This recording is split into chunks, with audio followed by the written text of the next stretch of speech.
নমস্কার। কবি সুকুমার রায়ের জীবনের হিসাব।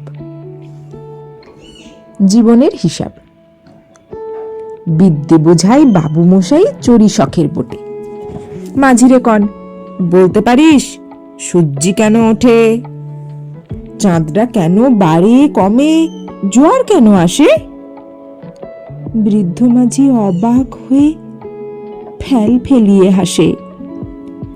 বাবু বলেন, সারা জনম মরিলি রে তুই খাটি, জ্ঞান বিনা তোর জীবনটা যে চারি আনাই মাটি। খানিক বাদে কহেন বাবু, বলতো দেখি ভেবে, নদীর ধারা কেমনে আসে পাহাড় হতে নেবে? বলতো কেন লবণ পোড়া সাগর ভরা পানি? মাঝি সে কয়, আরে মশাই, অত কি আর জানি? বাবু বলেন, এই বয়সে জানিস নেও তা কি? জীবনটা তোর নিহাত খেলো, অষ্ট আনাই ফাঁকি।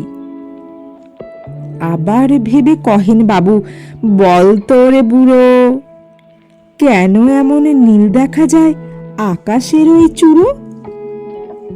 বলতো দেখি, সূর্য চাঁদে গ্রহণ লাগে কেন? বৃদ্ধ বলে, আমায় কেন লজ্জা দেছেন হেন? বাবু বলেন, বলবো কি আর, বলবো তোরে কি তা, দেখছি এখন জীবনটা তোর 12 আনাই বৃথা।